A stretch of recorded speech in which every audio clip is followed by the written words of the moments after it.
তো বুঝতে পারছো না। ইরানের শিয়ারা তাদের এই উপমহাদেশে তাদের আধিপত্য কায়েমের জন্য লড়ছে। তারা আধিপত্য কায়েম করবে। ওরা সিরিয়াকে ধ্বংস করেছে। ইরানের শিয়া, তুমি ইতিহাস পড়ো, অযথা দুই কলম ফেসবুকে লেখালেখি করে বড় মুফতি হয়ে গেলে তুমি। আশ্চর্য কথা। আর আমি আগেই বলে দিয়েছি, আল্লাহ বলছেন অধিকাংশ মানুষই সত্য জানে না। এই কথা আল্লাহ বলছেন, অধিকাংশ মানুষই সত্য জানে না। সিরিয়াকে ধ্বংস করেছে ইরানের শিয়ারা, আফগানিস্তানকে ধ্বংস করেছে এরাই, মিশরকে ধ্বংস করেছে এরাই। এরা যদি সুযোগ পায় কাবা ঘরকে ধ্বংস করবে, কাবা ঘর দখল করবে। এরা সৌদি আরবকে ধ্বংস করার পায়চারা করছে। সৌদি আরবকে ধ্বংস করতে পারলেই তুমি বাংলাদেশ তোমাকে পেশাব করে দিয়ে ডুবিয়ে দিবে ওরা। তুমি তো এখনো বুঝতে পারোনি। তুমি আহলে হাদিস যেটা বলে সেটা 20 বছর পরে জাতি বুঝতে পারে। তবুও বুঝুক, আল্লাহ বোঝার তৌফিক দান করুন। তুমি কি করে ইরানের শিয়াকে সাপোর্ট করতে পারো? ইমাম ইবনে তাইমিয়া রাহিমাহুল্লাহ কত বহু বছর আগে বলে গেছেন, আকদাবুন নাস, মুসলমানদের ভিতরে সবচেয়ে ইসলামকে নিয়ে যারা মিথ্যা কটূক্তি করেছে তারা হচ্ছে রাফেজি শিয়া, ইরানের শিয়া। ইসলাম বিদ্বেষী সবচেয়ে হলো এই শিয়ারা। ইসলামকে নিয়ে কটু মন্তব্য এবং মিথ্যা অপবাদ সবচেয়ে বেশি দিয়েছে ইহুদি খ্রিস্টানের চাইতে কারা? এই শিয়ারা। শিয়াদের আকীদা আপনি জানেন? এই ইরানের এই রাফেজি শিয়াদের আকীদা, আপনি তাদের কত মহব্বত করছেন বুঝতেই পারতাম না যদি এই ইসরায়েল আর ইরান যুদ্ধে না জড়াতো, যে বাংলাদেশে এই মুসলমানের চাইতে এই শিয়ারা বেশি, এটা আমরা বুঝতেই পারতাম না। এই ইস্যুটা আমাদেরকে স্পষ্ট করেছে। এই শিয়াদের আকীদা আপনি জানেন? এরা বলছে যে বর্তমান মুসলমানেরা যে কোরআন মানে এটা হলো ভুয়া কোরআন। নাও তোমার ইরানের খমিনিকে তো খুব মহব্বত করো। এ বলছে ইরানে একেবারে রাষ্ট্রীয়ভাবে মোতাবিবাহ জায়েজ করা আছে। মুহাম্মদ সাল্লাল্লাহু আলাইহি সাল্লাম বিদায় হজের ভাষণে মোতাবিবাহকে হারাম ঘোষণা করে গেছেন, আর ওরা মোতাবিবাহকে জায়েজ মানে। ইরানের শিয়াদের আর আকীদা কি? আয়েশা রাদিয়াল্লাহু আনহা জেনাকারিনী নারী। আর এই শিয়াদের ওরা এখনো আজকে যদি সুযোগ পায় কাবা ঘর দখল করতে, তাহলে প্রথমে আবু বকরের কবর খনন করবে তারা। কার কবর? এরপরে উমরের কবর, এরপরে উসমানের কবর। এদের কবর খনন করে হাড় হাড্ডি একত্রিত করে আবু বকর উমরকে ফাঁসি দিবে তারা। ওরা মনে করে যে সব সাহাবী কাফের। 3 থেকে 4 জন সাহাবী বাদ দিয়ে সব সাহাবী তাদের দৃষ্টিতে কি? কাফের। আয়েশা রাদিয়াল্লাহু আনহা জেনাকারিনী নারী, তারপরে তুমি ইরানকে মহব্বত করবে? এটা কি হয়? তুমি কি বুঝো না? আকীদা মানহাজের কি তোমার একটুকু জ্ঞান নেই? বিশ্বাস করো। আর পৃথিবীর ইতিহাসে সবচেয়ে যারা মুসলিমকে মেরেছে সালাফি আলেম ওলামা সমর্থন, হাজারো লক্ষ আলেমকে ফাঁসি দিয়ে মেরেছে এই শিয়া জাতিরা। তুমি তাদেরকে সাপোর্ট করবে? আশ্চর্য কথা। এটা হয় কি করে? যাদের টয়লেটের ভিতরে লেখা থাকে আবু বকর ফিন্নার, আয়েশা ফিন্নার, ওসমান ফিন্নার, কার ভিতরে লেখা থাকে? টয়লেটের ভিতরে। আল্লাহ তোমাকে সঠিক দিন বোঝার তৌফিক দান করুন। সারা পৃথিবী বিপরীত চলছে তো কি হয়েছে? হক কথা বলেই যাব দেহ শ্বাস থাকা পর্যন্ত ইনশাআল্লাহ। তুমি মনে রেখো, এইভাবে শিয়া প্রীতি দেখাও না, তুমি অটো শিয়া হয়ে যাবে। আর শিয়াদের বিকৃত এই আকীদা থেকে আল্লাহ তোমাকে হেফাজত করুন। উপস্থিত বৈঠকের মুসলিম দিনী ভাই বোন, রাসূল সাল্লাল্লাহু আলাইহি ওয়াসাল্লামের ইত্তেবা করতে হবে, এ কথাই ঠিক। তার সুন্নাহ ছাড়া বাঁচার কোনো পথ নেই, তার ইত্তেবা ছাড়া বাঁচার কোনো পথ নেই। যে কোনো আমলের পূর্বে রাসূল সাল্লাল্লাহু আলাইহি ওয়াসাল্লামের ইত্তেবা করতে হবে। যদি আপনি রাসূল সাল্লাল্লাহু আলাইহি ওয়াসাল্লামের ইত্তেবা না করেন তাহলে আমল করে জাহান্নামে যাবেন। এখন আপনাকে দেখাই যে রাসূল সাল্লাল্লাহু আলাইহি ওয়াসাল্লামের ইত্তেবা করতে সাহাবীগণ কতটা প্রস্তুত ছিলেন, কতটা ঈমানের পাওয়ার সাহাবীদের ছিল। রাসূল সাল্লাল্লাহু আলাইহি সাল্লামের মুখ থেকে একটা কথা শুনতে দেরি, সাহাবীরা সেটা মানতে দেরি করেননি। একজন সাহাবী মসজিদে প্রবেশ করছেন, এক পা মসজিদের ভিতরে আর এক পা মসজিদের বাহিরে, আর মাঝখানে চৌকাঠ, এরকম হয় না? এখনো ঢুকেননি, শুধু ঢুকছেন। এমন সময় রাসূল সাল্লাল্লাহু আলাইহি সাল্লাম বলছেন, যে যেখানে আছেন বসে পড়েন। ওই সাহাবী ওইভাবেই বসে পড়েছে চৌকাঠের উপরে। কথা বুঝেননি মনে হয় কথা?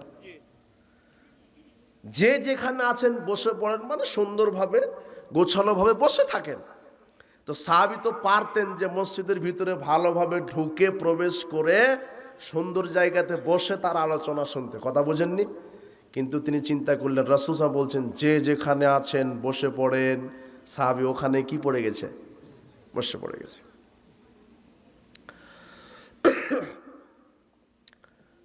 রাসূল সাল্লাল্লাহু আলাইহি ওয়াসাল্লাম একদা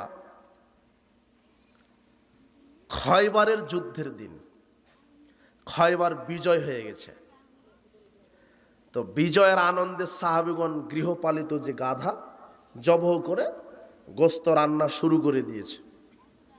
টকবক করে ফুটছে, গোস্তের সুঘ্রাণ নাকে চলে এসেছে, সবাই রেডি, এখন খাওয়ার জন্য রেডি।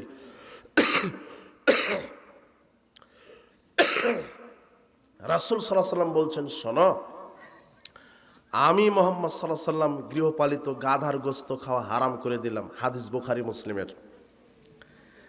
সাহাবীগণ রাসূল সাল্লাল্লাহু আলাইহি ওয়াসাল্লামের মুখ থেকে যেই শুনলেন যে গৃহপালিত গাধার গোস্ত খাওয়া হারাম, শুনতে দেরি ওই ডেকচিতে লাথি মেরে গোস্ত একেবারে মাটির সমান করে দিলেন। আপনি হলে কি করতেন ওই সময়তে? আপনার এই সাপাহারের পরশার লোক হলে বলতো যে ইয়া রাসূলুল্লাহ, অপচয় করা শয়তানের ভাই। মানে আপনি আবার নতুন আর একটা যুক্তি মেরে দিতেন, যেমন তোমার হুজুর মেরে দিচ্ছে এখন। যেহেতু গোস্ত রান্না হয়েছে, তেল মশলা খরচ হয়েছে, আজকের দিনটা খেয়ে নি, আগামীকাল থেকে আর মরা পর্যন্ত খাবো না, এটা আপনার কথা ছিল, মুখের কথা থাকতো। কিন্তু সাহাবীগণ বলছে যে শুনতে দেরি, লাথি মারতে, এর নাম হচ্ছে ঈমান। আর একটা দেখাই, ওটাও বুখারীর। আনাস ইবনে মালিক তিনি বলছেন, আমি মদ পরিবেশন করে দিচ্ছি, মদ তখনও হারাম হয়নি মদ। আবু তালহার বাড়িতে আমি সাহাবীদেরকে গ্লাসে পেয়ালাতে মদ দিচ্ছি, এমন সময়তে এক ঘোষক এসে বলছেন, শোনো, রাসূল সাল্লাল্লাহু আলাইহি ওয়াসাল্লামের পক্ষ থেকে, আল্লাহর পক্ষ থেকে এসেছে, মদ হারাম। শুনতে দেরি। যাদের হাতে গ্লাস ছিল ঢেলে ফেলে দিলেন, যাদের মুখে ছিল কুলি করে দিলেন, যারা খেয়ে ফেলেছে তারা বমন করে দিলেন। হাদিস বুখারী মুসলিম। শুনতে দেরি। এই যুবক, তুমি 5 বছর থেকে বক্তৃতা শোনো যে বিড়ি সিগারেট জর্দাগুল হারাম, তুমি আরো বেশি খাও, তুমি মুনাফিক। তোমার মা তোমার বোন শুনছে 10 বছর ধরে যে পর্দা করতে হবে, মাথার চুল পর পুরুষ শুনবে, দেখবে না, চেহারা দেখবে না, তারপরও তোমার বউ, তোমার মা, তোমার বোন, আপনার বেটি ল্যাংটা হয়ে ঘুরে, ও হলো মুসলিম নামের মুনাফিক একটা। ও 10 বছর ধরে বক্তৃতা শুনছে। আশ্চর্য কথা, সাহাবীগণ একটা কথা শুনতে দেরি। তুমি 10 বছর ধরে শুনছো যে সালাত আদায় করতে হবে, যে মুসলমান আর কাফেরের মধ্যে পার্থক্য সালাত, তবু তুমি সালাত আদায় করো না। বিশ্বাস করো যুবক, আজানের পরে যেই ঈমান তোমাকে মসজিদে নিয়ে যেতে পারে না, মরার পরে সেই ঈমান তোমাকে জান্নাতে নিয়ে যেতে পারবে না। বিশ্বাস করো যুবক, যে ঈমান তোমার বিড়ি সিগারেট, এই বিড়ি সিগারেটের আগুন যেই ঈমান নিভাতে পারছে না দুনিয়াতে, সেই ঈমান তোমার জাহান্নামের আগুন নিভাতে পারবে না। বিশ্বাস করো। উপস্থিত বৈঠকের মুসলিম দিনী বোন, মা, আপনাকে বলছি, যে ঈমান আপনাকে বেপর্দা থেকে, জাহালাত থেকে ফিরাতে পারছে না, মৃত্যুর পরে সেই ঈমান জাহান্নাম থেকে ফিরাতে পারবে না। মুহাম্মদ সাল্লাল্লাহু আলাইহি ওয়াসাল্লামের মুখের কথা বলতে দেরি, সাহাবীগণ সেটা শুনতে দেরি করেননি। তিনি বলেছেন মদ হারাম, যারা খেয়ে ফেলেছে, আরে হাতে ছিল না হয় ঢেলে দিয়েছে, স্বাভাবিক কথা। যারা খেয়ে ফেলেছে তারা বমন করে তুলেছে। বলো তো ঈমানের কত পাওয়ার! আশ্চর্য কথা। শুধু বলেছে যে গৃহপালিত গাধার গোস্ত হারাম, লাথি মেরে মাটির সমান করে দিয়েছে। আর আপনি 20 বছর ধরে শুনছেন আপনি নাকি মসজিদ মাদ্রাসার সভাপতি, ও সভাপতিও করে, সুদও খায়, গিয়ে বিড়িও খায়। তো অবাক, 20 বছর ধরে শুনছেন সুদ হারাম, তবুও খান। আপনার ইমান ওটা মোনাফিকি ইমান। আপনি ওই মোনাফিকটা শরীর থেকে বাহির করুন, প্রকৃত ইমানদার হওয়ার আল্লাহ আপনাকে তৌফিক দান করুন। উপস্থিত বৈঠকের মুসলিম দিনী ভাই বোন, সর্বশেষ আপনাকে 2-1 মিনিট আমি এটা বুঝাচ্ছি যা আপনার খারাপ লাগে না কেন, আপনি শিরক বেদাতের বিরুদ্ধে কঠোর ভূমিকা রাখতে পারছেন না কেন? কেন পারছেন না? আপনার এই জ্ঞানই নাই যে শিরকের ভয়াবহতা কি, বেদাতের ভয়াবহতা কি। রাসূল সাল্লাল্লাহু আলাইহি সাল্লামের কোনো সুন্নাতের অবমাননা সাহাবীগণ সহ্য করতে পারতেন না। কারা? সাহাবীরা। ওনারা সহ্য করতে পারতেন না। একটু দেখাই, রাসূল সাল্লাল্লাহু আলাইহি সাল্লামের যেই নীতি সুন্নাত বিধান, সেটাকে কেউ যদি অবমূল্যায়ন করে, সাহাবীগণ কঠোর হস্তে ভূমিকা পালন করেছেন, নরম সুরে নয়। একটু দেখাই, দেখো ইবনে মাজার 17 নম্বর হাদিস, হাদিসগুলি লিখে রাখো। আব্দুল্লাহ ইবনে মুগাফফাল রাদিয়াল্লাহু আনহু, তিনি বসে আছেন একটা জায়গাতে। তার ডান অথবা বাম সাইডে তার আপন ভাতিজা, এদিকে ভাতিজা বলে তো, চিনছেন তো, ভাইয়ের ছেলে, তাই না? ভাতিজা, আপন ভাতিজা ডানে অথবা বামে বসে আছে। 12, 14, 16 বছর বয়স হবে। তো ভাতিজাটা ছোট্ট ছোট্ট কঙ্কর শিকারির গায়ে মারছে এইভাবে, মানে শিকার ধরবে। মনে করো একটা বক পাখি পড়ে আছে, ওটা তুমি ধরার চেষ্টা করছো, হতে পারে না এরকম? তো ছোট্ট কঙ্কর দিয়ে শিকারির গায়ে আঘাত করছে। তখন আব্দুল্লাহ ইবনে মুগাফফাল তার ভাতিজাকে হাদিস শোনাচ্ছে। এই আন্না রাসূলুল্লাহ সাল্লাল্লাহু আলাইহি ওয়াসাল্লাম নাহা আনহা, রাসূল সাল্লাল্লাহু আলাইহি ওয়াসাল্লাম ছোট্ট কঙ্কর দিয়ে শিকারি ধরতে নিষেধ করেছে। কেন? ছোট্ট কঙ্কর দিয়ে না শিকারি ধরতে পারবে, বরং শিকারি কষ্ট পাবে, চোখে লাগলে চোখ টেরা হয়ে যেতে পারে। কথা বুঝেননি? দাঁতে লাগলে দাঁত ভেঙে যাবে, কিন্তু উড়ে চলে গেল অথবা দৌড় দিয়ে চলে গেল, তুমি তো ধরতে পারলে না। শুধু ছোট্ট কঙ্করটা তার চোখে লাগার কারণে চোখ নষ্ট হয়ে গেল অথবা দাঁত ভেঙে গেল। যদি শিকারি ধরতেই হয় তাহলে বিসমিল্লাহ বলে বড় একটা এই কঙ্কর মারো, যে এক মারে যেন কুপকাত হয়ে যায়। কথা বুঝনি? এই হাদিসটা শোনাচ্ছে। এই হাদিসটা শোনানোর পরে আব্দুল্লাহ ইবনে মুগাফফাল আরেকটি কাজ করছে, কিন্তু ভাতিজা নিষেধটা না শুনে আবার আরেকটা কঙ্কর মেরে দিল। তখন আব্দুল্লাহ ইবনে মুগাফফাল বলছে, ও হাদ্দুসিকান্না রাসূলুল্লাহ সাল্লাল্লাহু আলাইহি ওয়াসাল্লাম, ভাতিজা তোমাকে আমি রাসূলের হাদিস শোনালাম, লাউ কাল্লিমুকা আবাদা, আর সেই হাদিস তুমি না মেনে আবার পাথর নিক্ষেপ করলে, তুমি আমার রক্তের নিজের ভাতিজা হয়েছে তো কি হয়েছে, তোমার সাথে আর আমি জীবনে কথা বলবো না। দেখো আর একটা শোনেন, তারপর আমি এর ব্যাখ্যা দিব। মুসনাদ আহমদের হাদিস, এটা মিশকাতে পাবেন 1084 নম্বর হাদিসে, বাড়িতে গিয়ে হাদিসগুলি দেখবেন। আব্দুল্লাহ ইবনে ওমর তিনি বলছেন, রাসূল সাল্লাল্লাহু আলাইহি সাল্লাম বলেছেন, লা ইয়ামনা আন্না রাজুলুন আহলাহু আয়াতুল মাসাজিদ, রাসূল সাল্লাল্লাহু আলাইহি সাল্লাম বলেছেন, তোমাদের কারো স্ত্রীগণ যদি মসজিদে গিয়ে 5 ওয়াক্ত সালাত আদায় করতে চায়, তাহলে তোমরা যেন কেউ বাধা না দাও। আব্দুল্লাহ ইবনে ওমরের ছেলে বেলাল, কি নাম? আব্দুল্লাহ ইবনে ওমর, মানে ওমর ইবনুল খাত্তাবের ছেলে আব্দুল্লাহ। কথা বুঝেছেন? ওমর ইবনুল খাত্তাবের ছেলের নাম কি? আব্দুল্লাহ। আর আব্দুল্লাহর ছেলে হলো বেলাল।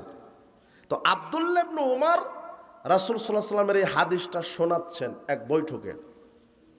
তো আব্দুল্লাহ ইবনে ওমরের নিজের ছেলে সে বলছে, ক্বালা আবনুন, আব্দুল্লাহ ইবনে ওমর, আব্দুল্লাহ ইবনে উমারের ছেলে তখন বলছে, আব্বা ইন্না নামনাউহুন্না, আমরা বাধা দিব। এখন ফিতনার যুগ, মহিলাদেরকে মসজিদে আসতে আমরা বাধা দিব। তখন আব্দুল্লাহ ইবনে উমার বলছে, উহাদ্দিসুকা আন রাসূলিল্লাহ সাল্লাল্লাহু আলাইহি ওয়াসাল্লাম তাকুলু হাদা, আমি তোমাকে রসুলের হাদিস শোনালাম আর তুমি বলছো বাধা দিবে। রসুলের হাদিস শোনালাম যে রাসূল সাল্লাল্লাহু আলাইহি ওয়াসাল্লাম বলেছেন মহিলারা যদি মসজিদে গিয়ে সালাত আদায় করতে চায় তাদেরকে বাধা দেওয়া যাবে না, আর তুমি বাধা দিবে। ফামা কাল্লামাহু আব্দুল্লাহ হাত্তা মাত, আব্দুল্লাহ ইবনে উমার সেই দিন থেকে তার মরা পর্যন্ত তার ছেলের সাথে আর কথা বলেননি। কি বুঝলেন? হাদিস জানেন না যে রক্তের সম্পর্ক ছিন্নকারী কোথায় যাবে না? এই হাদিস জানেন না? রক্তের সম্পর্ক ছিন্নকারী কোথায় যাবে না? এখন আব্দুল্লাহ ইবনে উমার তাহলে জান্নাতে যাবে না, তাই না? ছেলের সাথে কি সম্পর্ক ত্যাগ করেছে? রক্তের সম্পর্ক ত্যাগ। মুহাম্মদ সাল্লাল্লাহু আলাইহি সাল্লামের নীতির কাছে রক্তের সম্পর্ক নয়। সারা পৃথিবীকে লাথি মেরে কবর দিতে রাজি আছি, তবে মুহাম্মদ সাল্লাল্লাহু আলাইহি সাল্লামের সুন্নাহকে প্রত্যাখ্যান করতে আমি রাজি নই। বহুদূরের কথা, বেটা বহুদূরের কথা, পিতামাতা বহুদূরের কথা। মুহাম্মদ সাল্লাল্লাহু আলাইহি সাল্লাম বলেছেন তোমরা ততক্ষণ মুমিন হতে পারবে না সারা পৃথিবীর সবার চাইতে কাকে ভালোবাসতে হবে? আমি মুহাম্মদ সাল্লাল্লাহু আলাইহি সাল্লামকে। ফতোয়া কেটা দিলেই হবে। আব্দুল্লাহ ইবনে উমার তার ছেলের সাথে মরা পর্যন্ত কি বলেননি? শুধু ওই হাদিসটা তিনি যুক্তি দিচ্ছেন, ওজোর দেখাচ্ছেন যে এখন ফিতনার যুগ। তোমার হুজুরও বলছে না এখন যে মহিলাদেরকে মসজিদে নিয়ে আসা যাবে না, ফিতনার যুগ, ভোটের ক্যানভাস করা যাবে। হারামখোর, তুমি বুঝলে কি? ভোটের ক্যানভাস করতে বাহির করেছো কেন? বাজারে ল্যাংটামো ঢং ঢং করে ঘুরে ফিতনা হয় না, আর মসজিদে আসলে ফিতনা হয়। তার মানে এই হুজুর জাতিকে টোটালি প্রতারণা দিচ্ছে, এক একটা টোটালি প্রতারণা। আশ্চর্য কথা। যদি কোনো মহিলা 5 ওয়াক্ত সালাত মসজিদে আদায় করতে চায় তাকে কি দেওয়া যাবে না? মহিলাদের পরিবেশ করে দিতে হবে মসজিদে, যাতে করে সমস্যা নয়, পর্দার ব্যাঘাত না ঘটে। আপনাকে আমি কি দিয়ে শরীয়ত বুঝাই? তার মানে রাসূল সাল্লাল্লাহু আলাইহি সাল্লামের কোনো অপমান সাহাবীরা কি করতেন না? সহ্য করতেন না, এইভাবে প্রতিহত করতেন। আর আমরা একটু কঠিনভাবে বললে আমাদেরকে নসিহত করে, একটু নরমভাবে বললে হয় না? নরমভাবে হিকমতের দোহাই দিয়ে ম্যাও ম্যাও করে সমাজে সুন্নাহ প্রতিষ্ঠা হবে না। ম্যাও ম্যাও করে হবে না, কঠিনভাবেই বলতে হবে। দেখো আরেকটা দেখাই, তারপরে শেষ। আবু সাইদ খুদরি ঈদের মাঠে গেছে, ঈদের সালাত আদায় করবে। ওই সময়তে মদিনার প্রেসিডেন্ট মারওয়ান, কে? মারওয়ান মদিনার কি প্রেসিডেন্ট, প্রধানমন্ত্রী। তো মারওয়ান ঈদের মাঠে মেম্বার নিয়ে গেছে। কি নিয়ে গেছে? ঈদের মাঠে মেম্বার চলবে না, বিদআত। রাসূল সাল্লাল্লাহু আলাইহি সাল্লাম মেম্বার ব্যবহার করেননি, তো উনি মেম্বার নিয়ে গেছেন। এক, এটা একটা অন্যায়। 2, মারওয়ান সালাতের পূর্বেই খুতবা দেওয়া শুরু করেছেন। তো ঈদের মাঠে আগে সালাত না আগে খুতবা? এটা বুখারীর 956 নম্বর হাদিস। এই হাদিসগুলো লিখে নাও, পড়তে হবে, তোমাদেরকে পড়াশোনা করতে হবে। বিভ্রান্ত করার দিন শেষ। তো আবু সাইদ খুদরি মারওয়ানকে বলছেন, আসসালামু আলাইকুম জনাব, আপনি যে এই যে আগে খুতবা দিচ্ছেন কেন? আগে তো সালাত। এখন মারওয়ান যুক্তি দিচ্ছে, তোমার মসজিদের হুজুরের মতো যুক্তি। মারওয়ান যুক্তি দিচ্ছে, বলছে যে আসলে এখন তো মানুষের ব্যস্ততা বেশি, সালাতের পরে খুতবা বসে শুনতে চায় না মানুষ, তাই আমি আগে মেরে দিচ্ছি। তখন আবু সাইদ খুদরি বলছেন, জি না, আপনি রাসূলের সুন্নাহকে উল্টিয়ে দিয়েছেন। যেখানে রাসূল সাল্লাল্লাহু আলাইহি সাল্লামের সুন্নাহ বহির্ভূত কাজ হয় সেই মাঠে আমি আবু সাইদ খুদরি সালাত আদায় করলাম না, গেলাম। এরকম হতে হবে, ম্যাও ম্যাও করলে হবে? কথা বুঝেননি মনে হয় কথা। এখন তুমি বলতে পারো একটু ভালো করে বোঝালেই তো হতো। জি না, যেখানে রাসূল সাল্লাল্লাহু আলাইহি সাল্লামকে অপমান করা হচ্ছে কঠোর ভূমিকা পালন করতে হবে। যুবক, তোমাকে শিরক বেদাতের বিরুদ্ধে কঠোর ভূমিকায় থাকতে হবে। আল্লাহ তোমাকে কবুল করুন। সারা পৃথিবী একদিকে চলে যাক, তোমাকে রাসূলের সুন্নাহর উপরেই টিকে থাকতে হবে। আপনাকে জাতি গালি দিবে, ইহুদি খ্রিস্টানের দালাল বলবে, ফিতনাবাজ বলবে, কত কি বলবে। বাপ ত্যায্য পুত্র করে দিচ্ছে, স্বামী তার স্ত্রীকে তালাক দিচ্ছে কোরআন এবং সহিহ হাদিস মানার কারণে। সারা পৃথিবী যেন মনে হচ্ছে যে উল্টা দিকে চলছে। যখন তোমার ওই ইহুদি ইসরায়েল আর যখন তোমার ইরান যুদ্ধ হলো, তখন সবাই ইরানকে সাপোর্ট করছে। তুমি কি জানো ইসরায়েল আর ইরানের বাপ একটাই, মা দুইটা? আমার মতো তো তোমাকে খোলা করে কেউ বলবে না। মা দুইটা কিন্তু বাপ একটাই, একই বীর্যে তৈরি এরা। তোমাকে আমি বলে গেলাম, তোমার সহ্য হলেও ভালো, নাও ভালো, মিঠা লাগলেও ভালো, তিতা লাগলেও ভালো। আমি ইহুদি এই সাম্রাজ্যবাদীর ধ্বংস চাই। আরে আমি চাই না চাই, সারা পৃথিবীর কোন আলেম ওলামাও যদি আল্লাহর কাছে দোয়া না করে, তবু আজ হোক আর কাল হোক ইহুদিদেরকে আল্লাহ মাটির নিচে পিষে মারবে ইনশাআল্লাহ। ওটা দোয়া করা লাগবে না, আল্লাহ বলে দিয়েছে, দরিবাত আলাইহিমুদ দিল্লাতু আইনামা সুকিফু। ইহুদিরা যেখানেই থাকুক তারা লাঞ্ছনা নিয়ে ফিরে এসেছে। দরিবাত আলাইহিমুজ জিল্লাতু ওয়াল মাসকানা, তাদের উপরে দারিদ্রতা আপতিত হয়েছে। তারা নিগৃহীত হবে, তারাই বাস্তুচ্যুত হবে, আজ হোক আর কাল হোক হবে। এই কথা আল্লাহ বলে দিয়েছে। ইহুদি মুসলমানের চিরশত্রু, এই কথা ঠিক। তবে আমি আর একটা কথা বাড়ালাম, ইহুদির চাইতে হাজার গুণ এই সালাফি আকিদা, সই আকিদা মানহাজের সবচেয়ে বড় ইতিহাসের দুশ্মন হলো এই ইরানের শিয়ারা, সবচেয়ে বড় দুশ্মন।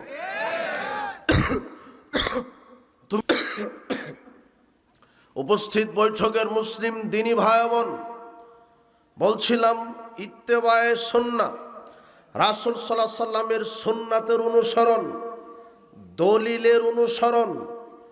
যদি আপনি কোনো আমল করতে গিয়ে সুন্নাহ অনুযায়ী না হয়, রাসূল সাল্লাল্লাহু আলাইহি সাল্লামের সুন্নাহ অনুযায়ী যদি আমলটা না করেন, তাহলে আমল বিচারের মাঠে আল্লাহ বাতিল ঘোষণা করে দিবেন। এই জন্য সাবধানতা অবলম্বন করে আমল করতে হবে। অধিকাংশ মানুষের সত্য জানা নাই, সত্য জেনে বুঝে আমল করতে হবে। মুহাম্মদ সাল্লাল্লাহু আলাইহি সাল্লাম নিজের মন গড়া কোনো ব্যাখ্যাতে কথা বলেননি। তিনি যা বলেছেন আল্লাহ সুবহানাহু ওয়া তাআলার পক্ষ থেকে করা ওহী। এবারে দেখেন, আব্দুল্লাহ ইবনে আমর রাদিয়াল্লাহু আনহু বলছেন যে কুনতু আকতুবু আসমাউ মির রাসূলিল্লাহ সাল্লাল্লাহু আলাইহি ওয়াসাল্লাম কুল্লা শাই। রাসূল সাল্লাল্লাহু আলাইহি ওয়াসাল্লাম থেকে আমি যা শুনতাম তাই লিখে নিতাম। উরিদু হিফজাহু, যাতে করে আমি মুখস্থ রাখতে পারি, হেফজ করতে পারি। ফানাহাতনি কুরাইশুন, একদিন কুরাইশের লোকেরা আমাকে নিষেধ করলেন, করে বলছেন, আব্দুল্লাহ ইবনে আমর আতাকতুবু কুল্লা শাই তাসমাউহু মির রাসূলিল্লাহ সাল্লাল্লাহু আলাইহি ওয়াসাল্লাম, আপনি কি রাসূল সাল্লাল্লাহু আলাইহি ওয়াসাল্লাম থেকে যা শুনেন তাই কি লিখে রাখেন? ইয়াতাকাল্লামু ফির রিজা ওয়াল গাযাবে, রাসূল সাল্লাল্লাহু আলাইহি ওয়াসাল্লাম তো সন্তুষ্ট অবস্থায় অসন্তুষ্ট অবস্থায় কথা বলেন। কখনো মেজাজ ঠিক থাকে, কখনো মেজাজ গরম। তো তিনি যা বলেন তাই লিখো না, আমরা নিষেধ করছি। ফামসাকতু আনিল কিতাব, কুরাইশরা যখন আমাকে নিষেধ করলেন, তখন আমি রাসূল সাল্লাল্লাহু আলাইহি ওয়াসাল্লাম থেকে হাদিস লেখা বন্ধ করে দিলাম। একদিন ফাযাকারতু যালিকা লিরাসূলিল্লাহ সাল্লাল্লাহু আলাইহি ওয়াসাল্লাম, হঠাৎ আমি একদিন রাসূল সাল্লাল্লাহু আলাইহি ওয়াসাল্লামকে এই কথাটা বললাম, আল্লাহর নবী আপনি যা বলতেন আমি তো তাই লিখে নিতাম, কিন্তু কুরাইশরা যে আমাকে এই কথা বলছে, আপনি সন্তুষ্ট অসন্তুষ্ট, রাগান্বিত রাজি খুশি সব অবস্থায় কথা বলেন, তো সব কথা নাকি আপনার লেখা ঠিক হয়নি, ঠিক হচ্ছে না। কুরাইশের লিডাররা, কুরাইশ নেতারা আমাকে এভাবে বলছে। তো এখন আমি কি করব?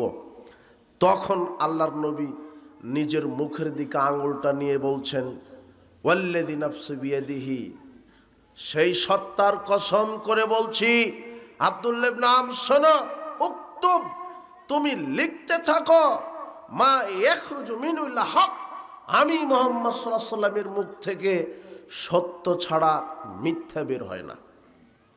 মুহাম্মদ সাল্লাল্লাহু আলাইহি ওয়াসাল্লামের মুখ থেকে কি বের হয় না? মিথ্যা। হাদিসটা আবু দাউদের 3646 নম্বর হাদিস। বর্তমান কিছু ফিতনাবাজ বের হয়েছে ইসলামের নামে, যারা বলছে যে শুধু কোরআন মানতে হবে, হাদিস মানা যাবে না। যারা এই কথা বলছে তারা কাফের।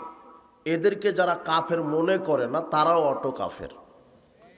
কথা বুঝেননি? এরা বলছে যে হাদিস বহু পরে এসেছে, এগুলি মানা যাবে না, শুধু কোরআন মানতে হবে। হাদিস বহু পরে এসেছে, পরে লিখেছে। জি না, রাসূল সাল্লাল্লাহু আলাইহি সাল্লামের সময় থেকেই সাহাবীগণ হাদিস কি করতেন? লিখতেন। এই যে তার দলিল, হাদিস রাসূল সাল্লাল্লাহু আলাইহি সাল্লামের যুগ থেকেই লেখা আছে, প্রত্যেকটার একেবারে সনদ সহ লেখা আছে, দলিল সহ লেখা আছে। হাদিস বহু পরে এমনিতে আসেনি, প্রত্যেকটার ডকুমেন্ট আছে, দলিল আছে। রাসূল সাল্লাল্লাহু আলাইহি সাল্লামের যুগ থেকে হাদিস লিখতেন সাহাবায়ে কেরাম। রাসূল সাল্লাল্লাহু আলাইহি সাল্লাম নিজে বলেছেন, তোমরা লিখতে থাকো, আমি মুহাম্মদ সাল্লাল্লাহু আলাইহি সাল্লামের মুখ থেকে সত্য ছাড়া কিছুই বের হয় না। মিকদাম ইবনে মাদি কারিব রাদিয়াল্লাহু আনহু বলছেন, একদা রাসূল সাল্লাল্লাহু আলাইহি ওয়াসাল্লাম আমাদেরকে বললেন, আলা, তোমরা সাবধান থেকো, তোমরা একটা কথা মনে রেখো, ইন্নী উতিতুল কিতাব ওয়া মিসলাহু মাহু, আল্লাহ আমাকে কোরআন দিয়েছেন এবং কোরআনের মতো আর একটা জিনিস দিয়েছেন। বলেন তো, কোরআন দিয়েছেন আর কোরআনের মতো আর একটা কি? হাদিস। 4604 নম্বর হাদিস, এটা আবু দাউদের হাদিস। রাসূল সাল্লাল্লাহু আলাইহি ওয়াসাল্লাম বলছেন, শোনো, আল্লাহ আমাকে কোরআন দিয়েছে, কোরআনের মতো আর একটা জিনিসও দিয়েছে। আলা, সাবধান থেকো, ইউশিকু রাজুলুন শাবআনু আলা আরিকাতিহি, শেষ জামানায় কিছু প্রাচুর্যবান ধনাঢ্য ব্যক্তিরা তার রাজ সিংহাসনে বসে হেলান দিয়ে বলবে, আলাইকুম বিহাদাল কোরআন, শুধু কোরআন মেনে চললেই হবে, হাদিস মানা লাগবে না। মুহাম্মদ সাল্লাল্লাহু আলাইহি সাল্লাম 1450 বছর পূর্বেই জাতিকে এই ব্যাপারে কি করে গেছেন? সতর্ক। যারা বলবে শুধু কোরআন মেনে চললে হবে, হাদিস মানা লাগবে না, বর্তমানে এক শ্রেণীর মানুষ এ কথাই বলছে, শুধু কোরআন মানলেই হবে, হাদিস মানা যাবে না। কেন? হাদিস বহু পরে এসেছে। কোনটা মিথ্যা কোনটা সঠিক বুঝবো কি করে? এরা হলো সবচেয়ে মুসলমানের মধ্যে বড় একটা ফিতনাবাজ। মুসলিমদের ঈমান ধ্বংসাত্মকেরা কথা বলছে, আপনি হাদিস ছাড়া কোরআন মানবেন কি করে? কোরআনে সালাতের কথা আছে, জোহর কখন, আসর কখন, মাগরিব কখন, এটার কথা কোথায় আছে? মাগরিব কয় রাকাত, এশা কয় রাকাত, এটা কোথায় আছে? হজের কথা আছে, কোথায়, কোন সময়ে, কোন জায়গাতে, এর ব্যাখ্যা কোথায় আছে? তো শুধু কোরআন মানলে কি ইসলাম পরিপূর্ণ মানতে পারবেন? কোরআনের ব্যাখ্যাটাই হলো হাদিস। কোরআনের ব্যাখ্যাটা কি? হাদিস। কোরআনে সব মৃত প্রাণীকে হারাম ঘোষণা করা হয়েছে, কোরআনে সব রক্তকে হারাম ঘোষণা করা হয়েছে। তো যারা কোরআন মানে হাদিস মানে না, তারা কি মরা মাছ খায় না? কথা বুঝেননি মনে হয় কথা। কোরআনে তো সব মৃত প্রাণীকে হারাম ঘোষণা করা হয়েছে, কিন্তু মুহাম্মদ সাল্লাল্লাহু আলাইহি সাল্লাম বলছেন, শোনো, দুইটা মৃত প্রাণীকে হালাল ঘোষণা করলাম আর দুইটা রক্তপিণ্ডকে হালাল ঘোষণা করলাম। দুইটা মৃত প্রাণী কি? এক, ওটা হলো মাছ। দুই, টিড্ডি পাখি। টিড্ডি পাখি মারা গেলেও জবাই করে খাওয়া যাবে। দুইটা মৃত প্রাণী হালাল, এটা মুহাম্মদ সাল্লাল্লাহু আলাইহি সাল্লাম হাদিসে বলে গেছেন। আর দুইটা রক্ত কি? একটা হচ্ছে কলিজা আর একটা হচ্ছে প্লিহা। এই দুইটা রক্ত হলো হালাল। কোরআন মাজিদে সব মৃত প্রাণী আর রক্তকে আল্লাহ কি করেছেন? হারাম। তো আপনি কোরআন শুধু মানলে জীবন চালাবেন কিভাবে? যারাই বলছে শুধু কোরআন মানলে হবে, হাদিস মানা যাবে না, এরা জাতিকে প্রতারণা দিচ্ছে, জাতির ঈমান নিয়ে খেলা করছে। যারা হাদিসকে অস্বীকার করছে এরা কাফের, এরা কাফের, এরা কাফের। দ্ব্যর্থহীন ভাবে বলতে হবে এরা কাফের। এদেরকে যারা কাফের মনে করবে না তারাও কাফের। তাই বাংলাদেশ সরকারকে আমরা এই বক্তব্যের মাঠ থেকে ঈমানি দাবি জানাবো, এই আহলে কোরআন যারা বলছে শুধু কোরআন মানতে হবে, হাদিস মানা যাবে না, এদেরকে রাষ্ট্রীয়ভাবে কাফের ঘোষণা করতে হবে, রাষ্ট্রীয়ভাবে। উপস্থিত বৈঠকের মুসলিম দিনী ভাই বোন, আল্লাহ সুবহানাহু ওয়া তাআলা নিজে কোরআন মাজিদে বহু জায়গাতে বলেছেন, আল্লাহর ইবাদত করো, তোমরা রাসূলের ইত্তেবা করো। রাসূলের ইত্তেবাটাই হলো রাসূলের সুন্নাতের অনুসরণ। রাসূলের সুন্নাতকে অনুসরণ না করে তার ইবাদত আপনি কিভাবে করবেন? এখানে আপনাকে বুঝতে হবে, আপনার ইবাদত যদি দলিল অনুযায়ী না হয়, রাসূলের সুন্নাহ অনুযায়ী যদি না হয়, তাহলে বিচার মাঠে আপনি ক্ষতিগ্রস্তের অন্তর্ভুক্ত হবেন। রাসূল সাল্লাল্লাহু আলাইহি ওয়াসাল্লাম নিজে শরীয়তের কাছে যেমনি আছে, নিজে একটা আমল করতে পারে না আল্লাহর বিধান ছাড়া। আপনাকে একটু দেখাই, 2351 নম্বর হাদিস সহিহ বুখারীতে এসেছে। সাল বিন সাদ রাদিয়াল্লাহু আনহু বলছেন, উতিয়ান নবী সাল্লাল্লাহু আলাইহি ওয়াসাল্লাম বিকাদাহিন, একদা রাসূল সাল্লাল্লাহু আলাইহি ওয়াসাল্লামের সামনে এক জগ পানি নিয়ে আসা হলো। ফাশারাবা মিনহু, ওখান থেকে আল্লাহ রাসূল পানি পান করলেন। আইয়ামিনিহি গোলামুন আসগরুল কওম, তার ডান দিকে ছিলেন একটা ছোট্ট বালক, শিশু। ওয়াল আশিয়াখ ইয়াসারিহি, আর বাম দিকে আছে বড় বড় বিদ্বান, বড় বড় মুরব্বী, বড় বড় মানুষ, পণ্ডিত মানুষ। আর ডান দিকে শুধু আছে একজনকে, বোঝেননি মনে হয় কথা। রাসূল সাল্লাল্লাহু আলাইহি ওয়াসাল্লামের ডান দিকে কে আছে? একজন ছোট বালক। আর বাম দিকে আছে বড় বড় পণ্ডিত বিদ্বান মানুষ। তো রাসূল সাল্লাল্লাহু আলাইহি ওয়াসাল্লাম পানি পান করার পরে বালককে জিজ্ঞাসা করছে, ইয়া গোলাম আতাযানু লি আন উতিহুল আশিয়াখ, তুমি কি আমাকে অনুমতি দিবে যে আমি এখন এই এক পেয়ালা পানি এই বয়োবৃদ্ধ জ্ঞানবৃদ্ধ এদেরকে দিব? বলেন তো, এই ছোট্ট বালকের কাছে অনুমতি চাচ্ছেন কেন?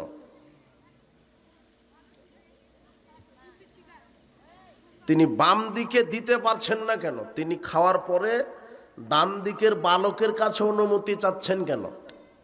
অথচ তিনি তো নবী। কিন্তু আল্লাহ বলে দিয়েছেন যে নবী এখানে কোনো ক্ষমতা নাই নবীর। আমি আল্লাহ বলে দিয়েছি বন্টন হতে হবে ডান দিক থেকে। এটা কার বিধান? কথা বুঝেননি মনে হয় কথা। মুহাম্মদ সাল্লাল্লাহু আলাইহি ওয়াসাল্লাম নিজে বাম দিকের লোককে দিতে পারছে না, কেননা আল্লাহ বলে দিয়েছেন শুরু করতে হবে কোন দিক থেকে? ডান দিক থেকে।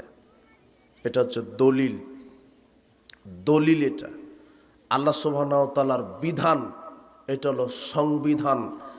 তখন ছোট্ট বালক বলছে, মা কুনতু উসিরা বিফাদলি মিনকা হাদানি রাসূলুল্লাহ সাল্লাল্লাহু আলাইহি ওয়াসাল্লাম, না না না, আমি আপনাকে অনুমতি দেব না।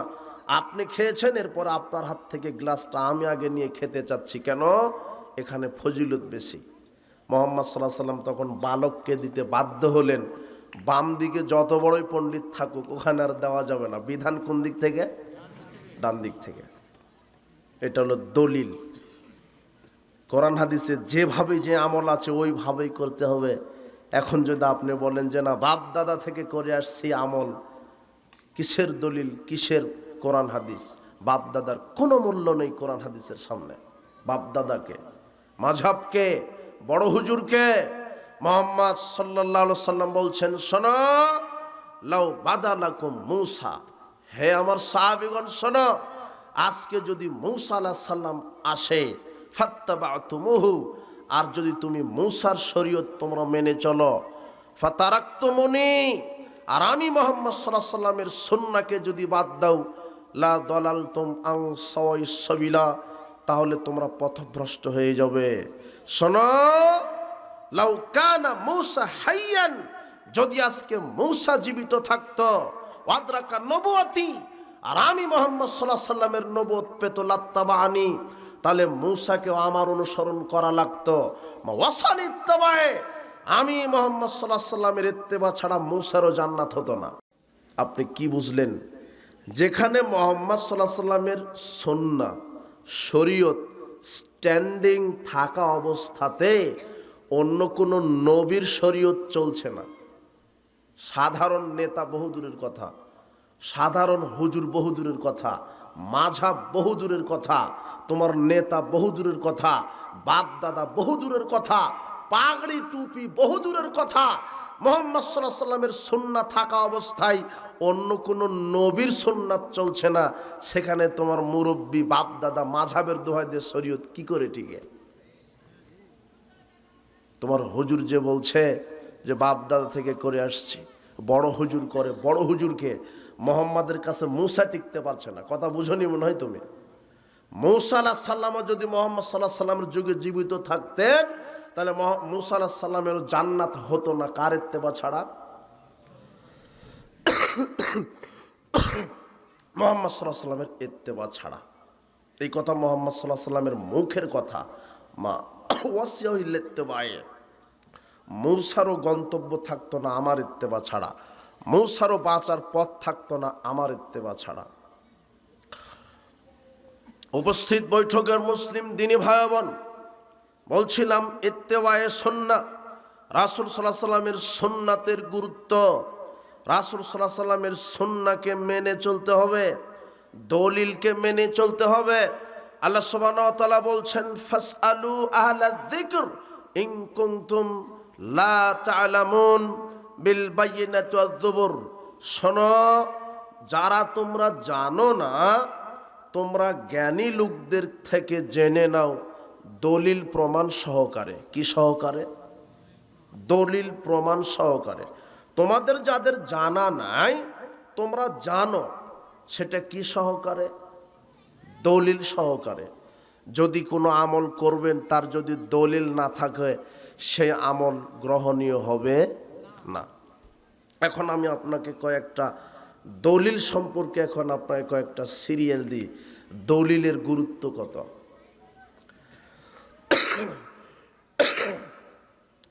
সহিহ বুখারীর ৬২৪৫ নম্বর হাদিস,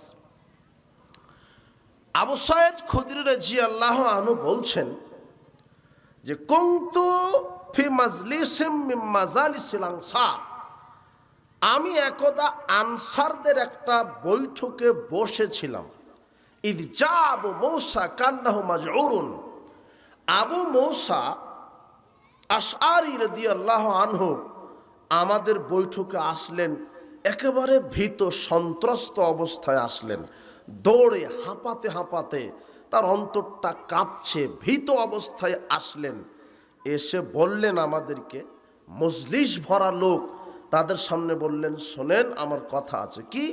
তো ইন্নী ইস্তাজানতু আলা উমারা সালাসানা, আমি আজকে উমর ইবনুল খাত্তাবের বাড়িতে গিয়ে 3 বার সালাম দিয়েছি। ফালামি উজানলি, উমর ইবনুল খাত্তাব আমাকে অনুমতি দেয়নি। ফারাজাতু, আমি ফিরে চলে আসলাম। আমি ফিরে চলে আসলাম, 3 বার সালাম দিয়েছি, উমর আমাকে অনুমতি দেননি। তো উমর ইবনুল খাত্তাব প্রতিমধ্যে আমাকে আটকিয়ে বলছেন, মা মানাকা, আই তোমাকে কিসে বাধা দিল আমার বাড়িতে প্রবেশ করতে? ওমর ইবনুল খাত্তাব আমার কাছে দলিল চেয়েছে। ওমর ইবনুল খাত্তাব বলেছে, ওয়াল্লাহি লা তুকিমান্না আলাইহি বিবাইয়িনাত, আল্লাহর কসম তুমি এর দলিল আমাকে দাও। তুমি যে রাসূল সাল্লাল্লাহু আলাইহি সাল্লামের হাদিস শোনালে, যে রাসূল সাল্লাল্লাহু আলাইহি সাল্লাম বলেছে কারো বাড়িতে গেলে সরাসরি প্রবেশ করা যাবে না, দরজা যতই খোলা থাক, বাড়িতে সরাসরি কি করা যাবে না? 3 বার অনুমতি চাইতে হবে।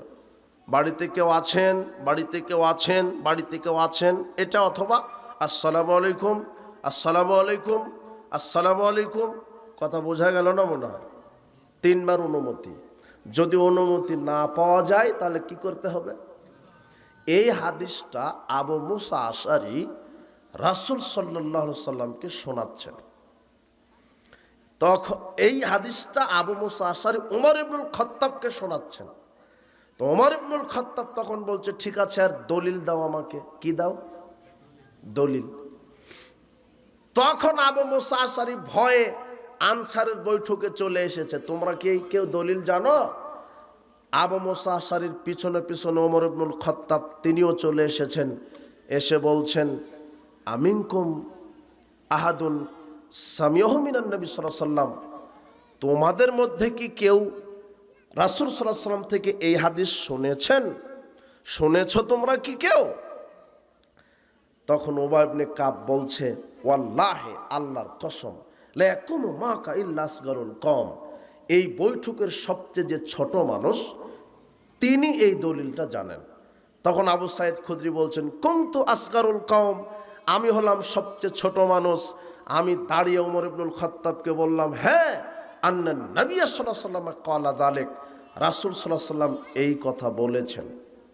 আচ্ছা, ওমর ইবনুল খাত্তাব আবু মুসা আশআরীর কাছে কি চেয়েছেন? দলিল। তার মানে ওমর ইবনুল খাত্তাব অর্ধ পৃথিবীর খলিফা তখনও, কিন্তু তার এই হাদিসটা কি ছিল না।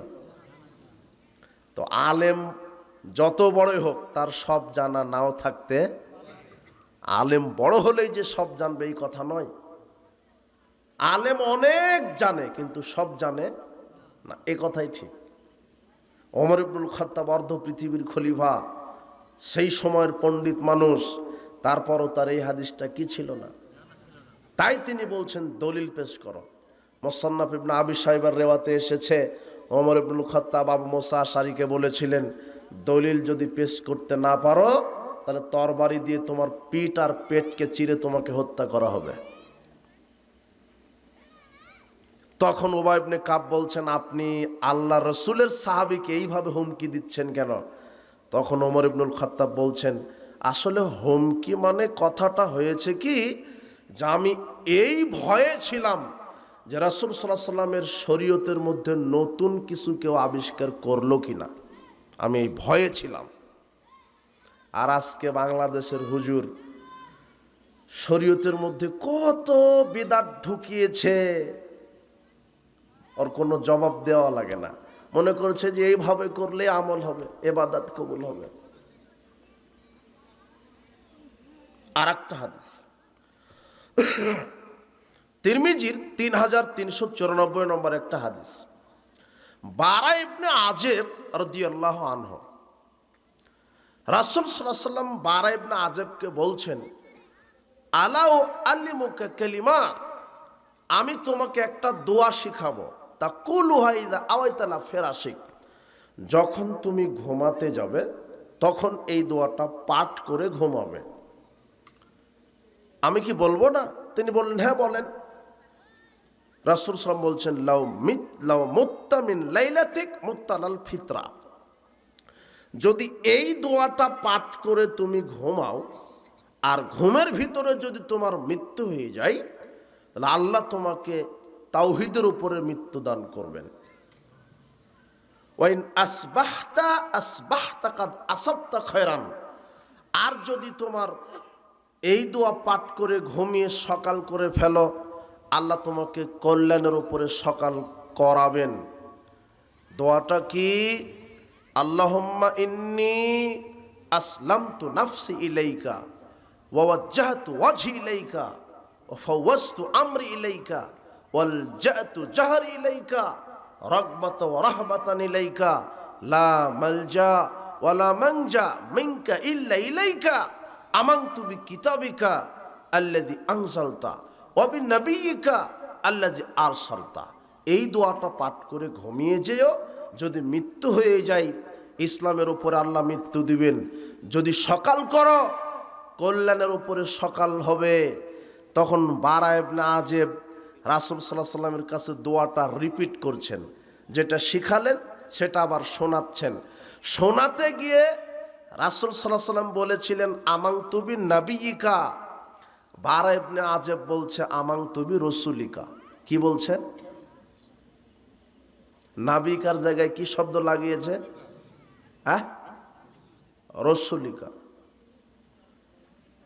তো আমরা ওই যে পড়াশোনা করে এসেছি, নবীদের চাইতে রসুলদের সম্মান কি একটু বেশি? প্রত্যেক রাসূল নবী ও রসুল, আর নবী সেটা নবী, রসুল না। আর নবীগণ রাসূলের ওপরে যে কিতাব অবতীর্ণ হয়েছে তার প্রচারণা করেছেন, তাহলে নবীদের চাইতে রসুলদের মর্যাদা একটু কি বেশি। সেই ক্ষেত্রে বারা ইবনে আজেব চিন্তা করলো আমাদের নবী তো ইনি নবী ও রসুল ও শ্রেষ্ঠ রসুল, তো শুধু নবী বলবো কেন? নবীর জায়গাতে কি মেরে দিয়েছে বারা ইবনে আজেব? রসুল দিয়েছে। দেখেন হাদিসের নম্বরটা কত? 3394, তিরমিজির হাদিস। এখন গিয়েই কিতাবটা খুলবেন।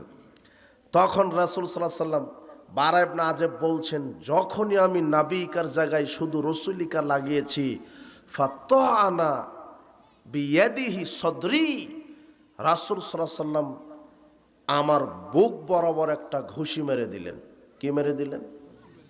ঘুষি মেরে বলছেন, কুল আমানতু বিনাবিকা, বলো আমানতু বিনাবিকা, আমি তোমাকে দোয়াতে শিখিয়ে দিলাম নাবিকা, তুমি রসুলিকা বলার কে?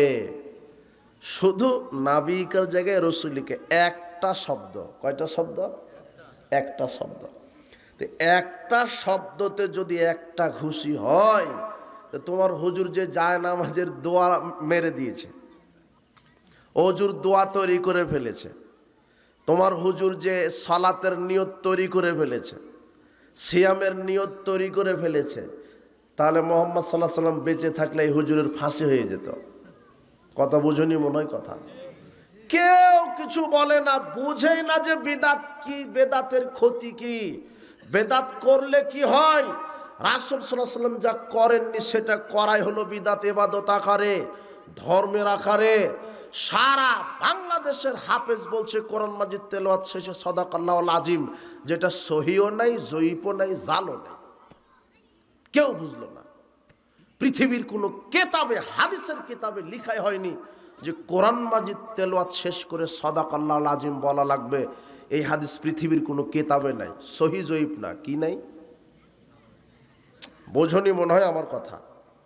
সহি জয়ীফ বহুদূরের কথা, এটা জাল হাদিসও নেই যে কোরআন মাজিদ তেলাওয়াত শেষ করে কি বলা লাগবে। এটা কেউ বোঝার চেষ্টা করলো না। এদেশের হুজুর কি নাই? সবার মাথায় কি গোবর আছে? আশ্চর্য কথা। এরা বুঝে না কেন? এরা বলে না কেন যে এটা বলা বিদআত? মুহাম্মদ সাল্লাল্লাহু আলাইহি সাল্লাম বলছেন কোরআন মাজিদ তেলাওয়াত শেষ করে বলতে হবে সুবহানাকা আল্লাহুম্মা বিহামদিকা আশহাদু আল্লা ইলাহা ইল্লা আনতা আস্তাগফিরুকা ওয়া আতুবু ইলাইক। কেউ বলে না, সবাই বলে সাদাকাল্লাহুল আজিম। তাহলে হুজুরের কি হবে? এই হুজুর বুঝতে পারেনি বেদাত কি, কথা বুঝে যায়নি মনে হয়। নাওয়াইতু আন উসাল্লি লিল্লাহি তাআলা ফি যুহরি আরবা রাকা ফিল আসর আরবা রাকা, একেবারে মেরে দিচ্ছে নিয়ত মুখে। জোহরের এক নিয়ত, আসরের এক নিয়ত, ফজরের এক নিয়ত, সুন্নাতের এক নিয়ত, তাহাজ্জুদের নিয়ত এক, তারাবির নিয়ত এক, জানাজার একটা নিয়ত। আরবিতে কোন হাদিসের কিতাবে একটা জাল দোয়াও লেখা নাই এই ব্যাপারে। তোমার এটা সাপাহার নাকি কোরসা? সবচেয়ে যে বড় হুজুর তাকে সকালে জিজ্ঞাসা করে, ধরো তো মৌলানা সাহেব, আমরা তো বাপ দাদা থেকে সলাতের নিয়ত মুখে বলে আসছে, এটা পৃথিবীর কোন হাদিসের কিতাবে আছে?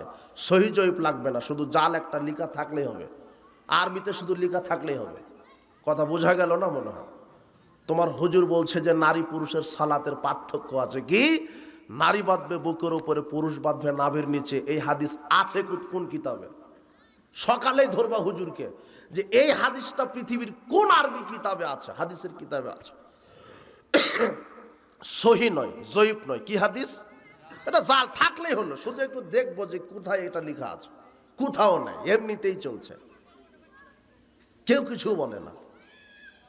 সালাতে দাঁড়াচ্ছে 4 আঙ্গুল আদাত ফাঁকা রেখে, পৃথিবীর কোন হাদিসের কিতাবে জাল হাদিসও নাই যে 2 আঙ্গুল ফাঁকা রেখে দাঁড়াতে হবে। তোমার হুজুর বলেই দিয়েছে জোরে আমিন বলার কথা হাদিসে আছে, রাফাল আদায় করার কথা হাদিসে আছে, পায়ের সাথে পা মিলানোর কথা হাদিসে আছে, কিন্তু আমাদের মাঝহাবে নাই, তাই আমরা মানব না। একেবারে টাটকা অরিজিনাল বলদ একটা, এর চাইতে টাটকা বলদ পৃথিবীতে নেই। হাদিসে আছে, মাঝহাবে নাই, তাই মানবে না। ওকে কি বলবেন? তোমার মতো এরকম মাঝহাব মাটির উপরে থাকার চাইতে মাটির নিচে যাওয়া ভালো। আশ্চর্য কথা। জানাজাতে সূরা ফাতিহা পড়তে হবে, হাদিসে আছে, মাঝহাবে নাই, তাই মানবো না। তোমার মাটির নিচে থাকা ভালো। আশ্চর্য কথা। কি দেখাতে চাচ্ছেন আপনি? মুসা আলাইহিস সালামের সুন্নাত লিখছেন না কার কাছে? মুহাম্মদ সাল্লাল্লাহু আলাইহি সাল্লামের কাছে। সেখানে মাযহাবের দোহাই দিয়ে তুমি কি করে তুমি হাদিসকে হত্যা করছো? বিচার তোমারই হবে একদিন ইনশাআল্লাহ।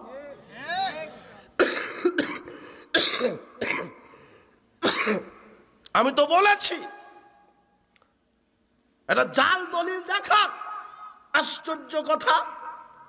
এটা হয় কি করে? সমাজে এইভাবে বিভ্রান্তি সৃষ্টি করার কি প্রয়োজন? দলিল ছাড়া আমলের কোনো মূল্য নেই। যে আমলই আপনি করেন তার দলিল চূড়ান্ত। যারা বলছে যে মাযহাবে নাই তাই আমরা মানছি না, হাদিসা থাকলেও কি হবে, বিশ্বাস করেন এরা সুন্নাহ কি বিদআত কি এরা কিছুই বুঝেনি এখনো ইসলামের। এরা বুঝেইনি বিদআত কি জিনিস, বিদআতের ভয়াবহতা কি জিনিস। মুহাম্মদ সাল্লাল্লাহু আলাইহি ওয়াসাল্লাম বলছেন, ফামান আহদাসা ফি হাদাসান, 6733 নম্বর হাদিস। এই ছেলে, তুমি হাদিসটা লিখে নাও, ঘুমানোর আগে তুমি পড়ো। তুমি আরবি কিতাব খুলবে না বাংলা খুলবে, ওই তাওহীদ পাবলিকেশনে যে কোনো বুখারীতে তুমি 6633 নম্বর হাদিস খোলো। তোমার হুজুর বলে যে বাংলা পড়ুয়া। আরে বেটা, বাংলা পড়ুয়া কি? আমি যেটা বলছি এটাই চূড়ান্ত। মুহাম্মদ সাল্লাল্লাহু আলাইহি ওয়াসাল্লাম এই কথা বলেছেন। হাদিস খুলো, বাংলা হাদিস খুলেন, ইংরেজি খুলেন, আর উর্দু খুলেন, আর আরবি কিতাব খুলেন। মুহাম্মদ সাল্লাল্লাহু আলাইহি ওয়াসাল্লামের মুখের কথা। মুহাম্মদ সাল্লাল্লাহু আলাইহি ওয়াসাল্লাম বলছেন, ফামান আহদাসা ফিহা হাদাসান, যে ব্যক্তি বেদাত নিজে করলো অথবা বেদাতিকে আশ্রয় দিল, ফালাইহি লানাতুল্লাহ, তার উপরে আল্লাহর লানত, ওয়াল মালাইকাতি, ফেরেশতা কুলের লানত, ওয়ান নাসি আজমাইন, সারা পৃথিবীর মানুষের লানত। লাইক বলে মিনু সারফুল আদলা, বেদাতির ফরজ নফল কোন ইবাদত কবুল হয় না। মুহাম্মদ সাল্লাল্লাহু আলাইহি ওয়াসাল্লাম যেটা করেননি শরীয়তের আকারে, আপনি সেটাকে শরীয়ত মেনে নিয়ে করছেন। বাপ দাদা থেকে চলে আসছে করছি, বড় হুজুর করে, অমুক কিতাবে আছে, যেখানেই থাকুক, সেটা যদি মুহাম্মদ সাল্লাল্লাহু আলাইহি ওয়াসাল্লামের আমল না হয় সেটাই বিদআত। আর ওই বেদাতির উপরে কার লানত আছে? বেদাতি কোনো মসজিদ মাদ্রাসায় দান করা, সহযোগিতা করা হারাম, এই কথা মুহাম্মদ সাল্লাল্লাহু আলাইহি ওয়াসাল্লাম বলছেন। হাদিস বুখারী। কত নম্বর হাদিস বললাম? মুখস্থ করো, 6733, 6733, 6733। যে ব্যক্তি নিজে বেদাত করলো, বেদাতিকে সহযোগিতা করলো, তার উপরে কার লানত? তার উপরে আর কার লানত? আর কার লানত? মানব গোষ্ঠীর। তার ফরজ নফল কোনো ইবাদত কবুল। তোমার হুজুরকে কি দিয়ে বুঝাবো বেদাত কত খারাপ? রাসূল সাল্লাল্লাহু আলাইহি ওয়াসাল্লাম বলছেন, ইন্নী ফারাতুকুম আলাল হাউজ, আমি সবার আগে হাউজে কাউসারে যাব। মান মার আলাইয়া শারবা, যে ব্যক্তি আমার সামনে দিয়ে যাবে সে পানি পান করবে। মান শারবা ফালাম ইয়াজমা আবাদা, যে ব্যক্তি একবার হাউজে কাউসার থেকে পানি পান করবে সে আর কখনো পিপাসিত হবে না। যে একবার হাউজে কাউসার থেকে পানি পান করবে সে আর পিপাসিত হবে না। এরিদান না আলাইয়া কোয়ামুন, অচিরেই হঠাৎ করে আমার সামনে কিছু কওম আসবে, আরিফুহুম, আমি তাদেরকে চিনতে পারবো, ওয়ারিফুনানি, তারাও আমাকে চিনতে পারবে। সমহালু বাইনা বাইনাহুম, এরপর আমার এবং তাদের মাঝে আর সৃষ্টি করে দেওয়া হবে। আমি বলবো, আল্লাহ এরা তো আমার উম্মত। তখন আমাকে বলা হবে, আপনি তো কিছু জানেন না, মাহাদিসু বাদাক, আপনার মৃত্যুর পরে এরা আপনার শরীয়তে, আপনার সুন্নাতের ভিতরে নতুন নতুন আমল তৈরি করেছিল। যেই মুহাম্মদ সাল্লাল্লাহু আলাইহি ওয়াসাল্লাম শুনবেন যে আপনার মৃত্যুর পরে আপনার শরীয়তে নতুন নতুন আমল ঢুকিয়েছে, তখন মুহাম্মদ সাল্লাল্লাহু আলাইহি ওয়াসাল্লাম বলবেন, সহকান সহকান, লিমান গায়্যারা বাদি, তোমরা দূর হয়ে যাও আমার সামনে থেকে, যারা আমি মুহাম্মদ সাল্লাল্লাহু আলাইহি সাল্লামের সুন্নাহকে উপেক্ষা করে বাপ দাদার দোহাই দিয়ে নতুন নতুন দিন ধর্ম তৈরি করে ইবাদত করেছ, তাদের আমার আর সুপারিশ জুটবে না। সেদিন তোমার মতো কপাল পোড়ার কে হতে পারে? একমাত্র কার সুন্নাতি চূড়ান্ত? মুহাম্মদ সাল্লাল্লাহু আলাইহি সাল্লামের। মুহাম্মদ সাল্লাল্লাহু আলাইহি সাল্লাম বলছেন খাদ্য দিয়ে ফিতরা দিতে হবে। তোমার হুজুর ফতোয়া বোর্ড তৈরি করে ফেলে বলছে যে টাকা মেরে দাও। কি মেরে দাও? টাকা মেরে দাও। বলছে যে 150 টাকা একে ধরো, ওর হলো 2800 টাকা ধরো, ওর হলো 3500 টাকা ধরো। মানে ধর্ম মানে তোমার হুজুরের নিজের হাতের ময়লা মনে হয়ে গেছে। মানে ইচ্ছা মতো ফতোয়া মারে দিচ্ছে, ফতোয়া বোর্ড তৈরি করে। ওর হলো 2800, এর 3500, এর লাগা 150, ওর লাগা 4000। অবাক কথা, কি ফতোয়া রে বাবা! ইবলিশ বলছে যে বাংলাদেশে আমার থাকার দরকার নেই। অবাক, এটা কি হয়? সারা পৃথিবীর মুসলমানকে খাদ্যদ্রব্য দিয়ে ফিতরা আদায় করতে হবে, এটা মুহাম্মদ সাল্লাল্লাহু আলাইহি ওয়াসাল্লামের কথা। ফারাজা রাসূলুল্লাহ সাল্লাল্লাহু আলাইহি ওয়াসাল্লাম সামিন তাম আলা কুল্লি মুসলিমিন, আরে ছোট হোক বড় হোক, দাস হোক দাসী হোক, ছেলে হোক মেয়ে হোক, প্রত্যেকটা মানুষের উপরে একসা খাদ্য দিয়ে ফিতরা আদায় করা মুহাম্মদ সাল্লাল্লাহু আলাইহি ওয়াসাল্লাম ফরজ করেছেন। কি দিয়ে? খাদ্য দিয়ে। দাও তুমি খেজুর দিয়ে দাও, পনির দিয়ে দাও, ভুট্টা দিয়ে দাও, চাউল দিয়ে দাও, গম দিয়ে দাও। বাংলাদেশেও যদি তুমি খেজুর দিয়ে দাও হবে, চাল দিয়ে দাও হবে, গম দিয়ে দাও হবে। খাদ্য যেটা হালাল হলেই হলো। ফিতরা দিতে হবে কি দিয়ে? ইবলিশ যুক্তি দিচ্ছে যে না এগুলি সুবিধা নয়, টাকা দিয়ে দিলে সুবিধা হয়। দেখো ইবলিশ যে কত পাওয়ার!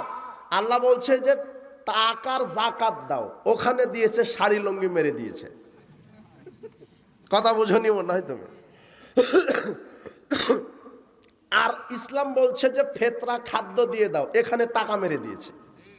মানে সবই উল্টা, সব উল্টা। তোমার ইমানকে আমলকে নষ্ট করার জন্য ইবলিশের যে কত ফন্দি, আমি তোমাকে কি দিয়ে বুঝাবো? তোমার আমলকে নষ্ট করার জন্য ইবলিশ প্রাণপণে চেষ্টা করছে। আর যেই আমলে যত ফজিলত বেশি, সেখানে ইবলিশ তত বেদাত ঢুকিয়ে দিয়েছে। যে আমলের যত ফজিলত, মুহাম্মদ সাল্লাল্লাহু আলাইহি সাল্লাম বলছেন যে ওই 2 পায়ের ফাঁকা জায়গা তোমরা বন্ধ করে সালাত আদায় করো, এতে আল্লাহ এত খুশি হবেন, এর জন্য আল্লাহ তোমাদের জন্য জান্নাতে ঘর বানিয়ে দিবেন। ইবলিশ বলছে যে না না, বন্ধ করা লাগবে না, 4 আঙ্গুল ফাঁকা মেরে দে। দেখো তোমার শতকরা 99টা মসজিদে 4 আঙ্গুল আধাত ফাঁকা। হুজুরি যুক্তি দিচ্ছে যে না, পায়ের সাথে পা মিলে দাঁড়ালে তো যে অপমান করা হবে। কোথায় ওই মৌচির পা মন্ত্রীর পায়ের সাথে লাগবে, শিক্ষকের পা ছাত্রর পা শিক্ষকের পায়ের সাথে লাগবে, ছেলের পা বাপের পায়ের সাথে লাগবে, তোর অপমান হবে না? মৌচির পাটা যদি মন্ত্রী সাহেব হুজুই জানে না সালাতে দাঁড়িয়েছে, তোমার নেতা, ওর পায়ের সাথে লাগা যাবে না। তোমার আবার এই হুজুর, আবার এই হুজুর আবার দাঁড়ি ছাটে, আবার জর্দাও মারে, আর বলে মাকরু। সেই অবাক, এগুলো দিয়ে তো হবে না। যুক্তি দিয়ে তো ধর্ম চলে না। যুক্তি দিয়ে কি করে ধর্ম চলে? তোমার হুজুর মনে করেছে যে ওখানে বাপ বেটার পরিচয় আছে, মুচি মন্ত্রীর পরিচয় আছে। বেটা, ওখানে কে মুচি কে মন্ত্রী এটা পরিচয় নয়, ওখানে সবাই আল্লাহর চাকর। সবাই কি? আল্লাহর চাকর। ও আল্লাহকে সেজদা দিতে হবে। পৃথিবীর সবচেয়ে দামি মানুষ যারা, তারা পায়ের সাথে পা ফাঁকা রেখে বন্ধ করেছে। কেউ বুঝে না হাদিস। এই জাতির ভিতরে কি বুদ্ধিমান আলেম নাই? কেউ বলারও সাহস করে না। আশ্চর্য কথা, কিছু চালাকি আবার সালাফি বের হয়েছে, এরা হলো চালাকি। এরা বেদাত বলে না, বলে সুন্নাতের খেলাফ। মানে বেদাত বলার সাহস রাখে না এরা। এরা ওই ঝুলেও আছে, ওই গোল আলু মার্কা এরা হুজুর, সব তরকারিতে চলে। বেটা, নিজেকে বর্তমান পরিস্থিতি আহলে হাদিস পরিচয় দেওয়াটা হলো বাপের বেটা, যে আমি আহলে হাদিস। আমি পৃথিবীর কারো কোনো নেতা, কোনো ইজম, কোনো মতবাদের পরোয়া করি না, একমাত্র মুহাম্মদ সাল্লাল্লাহু আলাইহি ওয়াসাল্লামের সুন্নাহ ছাড়া।